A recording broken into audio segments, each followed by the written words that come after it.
يروى أنه كان في بني إسرائيل شاب عبد الله تعالى 20 سنة، ثم عصى الله 20 سنة، ثم نظر في المرآة فرأى الشيب في لحيته، فساءه ذلك فقال: اللهم أطعتك 20 سنة ثم عصيتك 20 سنة، فإن رجعت إليك أتقبلني؟ فناداه منادي أرحم الراحمين: أحببتنا فأحببناك، تركتنا فتركناك، عصيتنا فأمناك، وإن رجعت إلينا قبلناك.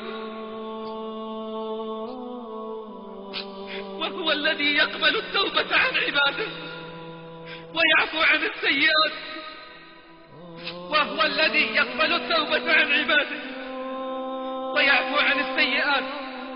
اعلم أن مما يعينك على تعجيل التوبة والإسراع في التوبة، فالذي حال بين الناس وبين التوبة والصدق في التوبة هو طول الأمل. طول الأمل، ومن أطال الأمل أساء العمل. قال الله: ذرهم يأكلوا ويتمتعوا ويلههم الأمل فسوف يعلمون. وقال سبحانه: أفرأيت إن متعناهم سنين ثم جاءهم ما كانوا يوعدون. وقال سبحانه: أيحسبون أن ما نمدهم به من مال وبنين نسارع لهم في الخيرات بل لا يشعرون. اعلم أن مما يعينك على التوبة والإسراع فيها والمبادرة إليها هو ذكر الموت وساعاته. نعم، إن الموت قريب، إن العمر مهما طال فهو قصير، والدنيا مهما عظمت فهي حقيرة. فاختر لنفسك النفاية التي تتمناها، فلا إله إلا الله. كيف سيكون حالي وحالك عندما يقال فلان ابن فلان لقد دنا الأجل وحانت ساعة الرحيل؟ فصائح بأعلى الصوت: رباه ارجعون، رباه ارجعون، رباه ارجعون. وصائح بأعلى الصوت: وطرباه، وطرباه. غدا نلقى الأحبة، غدا نلقى الأحبة محمدا وصحبه. فاختر الحال التي تريدها يرعاك الله. لما حضرت حسان ابن أبي سنان الوفاة قيل له: كيف تجدك؟ قال: بخير، إن نجوت من النار. قيل له: فما تشتهي؟ قال: ليلة طويلة أصليها كلها. ودخل المزني على الشافعي رحمه الله في مرضه الذي مات فيه، فقال: كيف أصبحت يا أبا عبد الله؟ فقال: أصبحت عن الدنيا راحلا، وللإخوان مفارقا، ولسوء عملي ملاقيا، ولكأس المنية شاربا، وعلى ربي سبحانه وتعالى واردا، ولا أدري روحي صائرة إلى الجنة فأهنيها أو إلى النار فأعزيها.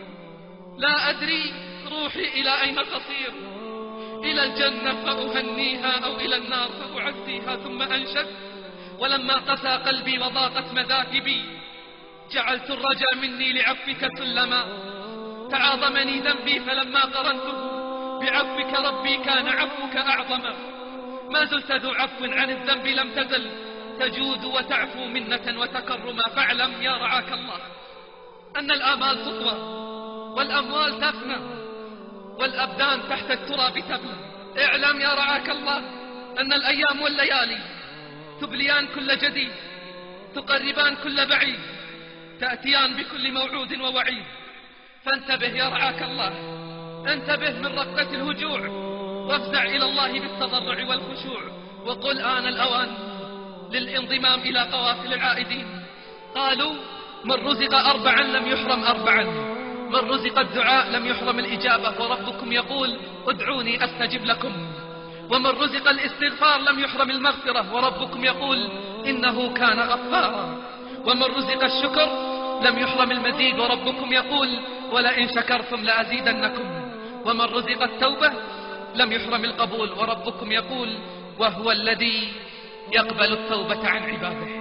وختاما، اعلم أن الحياة بدون الله سراب، وإن القلب لا يصلح إلا بالله جل وعلا. فإذا أقبل على الله تعالى يعني القلب اجتمع وانضم بعضه إلى بعض ووجد نفسه وسلمت فطرته.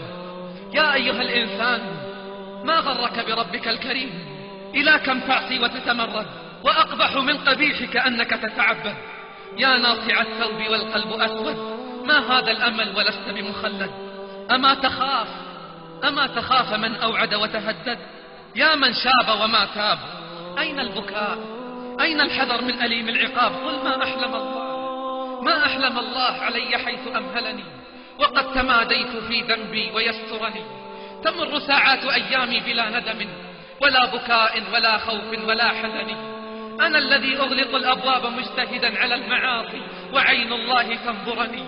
يا زلة كتبت في غفلة ذهبت، يا حسرة بقيت في القلب تحرقني. دعني أنوح على نفسي وأندبها، وأقطع الدهر بالتذكير والحزن. دع عنك عدني يا من كنت تعدلني، لو كنت تدري ما بي كنت تعذرني. دعني أسح دموعا لا انقطاع لها، فهل عتى عبرة منها تخلصني. اكتب قصة الرجوع بقلم الندم والدموع، اكتب قصة الرجوع بقلم الدموع، واسع بها على قدم الخضوع إلى باب الخشوع، وأتبعها بالعطش والجوع، وسل الرحمة فرب سؤال مسموع. قل ونادي في الأسحار والناس نيام، يا أكرم من أمله المؤملون، يا رجاء الخائفين، يا أمل المذنبين. إن طردتني فإلى من أذهب؟ يا رحيما بمن عصاه، يا حليما على من تناساه، يا من شيمته الصفح. عصيتك جاهلا يا ذا المعالي، ففرج ما ترى من سوء حالي. إلى من يهرب المخلوق إلا إلى مولاه، يا مولى الموالي. فلله در أقوام تركوا فأصابوا، وسمعوا منادي الله يدعو فأجابوا، وحضروا مشاهد التقى فما غابوا، واعتذروا مع التحقيق ثم تابوا، ثم قصدوا باب مولاهم فما ردوا ولا خابوا. اللهم سر بنا في سرب النجابة، ووفقنا للتوبة والإنابة، وافتح لأدعيتنا الإجابة. يا من إذا سأله المضطر أجابه، اللهم تب علينا توبة نصوحا لا ننقض عهدها أبدا، واحفظنا في ذلك لنكون بها من جملة السعداء. اللهم اقبل توبة التائبين، واغفر ذنب المذنبين، واقبل الشباب والشيب في قوافل العائدين. اللهم ألهمنا القيام بحقك، وبارك لنا في الحلال من رزقك، ولا تفضحنا بين خلقك. يا خير من دعاه داع، وأفضل من رجاه راج، يا قاضي الحاجات، يا رفيع الدرجات، يا مجيب الدعوات، يا رب الأرض والعرش والسماوات. هب لنا ما سألناه، وحقق رجاءنا فيما تمنيناه. يا من يملك حوائج السائلين، ويعلم ضمائر الصامتين، أذقنا برد عفوك وحلاوة مغفرتك يا أرحم الراحمين. اللهم صل على محمد وعلى آله وصحبه الأخيار، عدد ما طار طير وطار، وعدد ما استغفر المستغفرون في الأسحار. وآخر دعوانا أن الحمد لله رب العالمين. سبحان ربك رب العزة عما يصفون، وسلام على المرسلين، والحمد لله رب العالمين.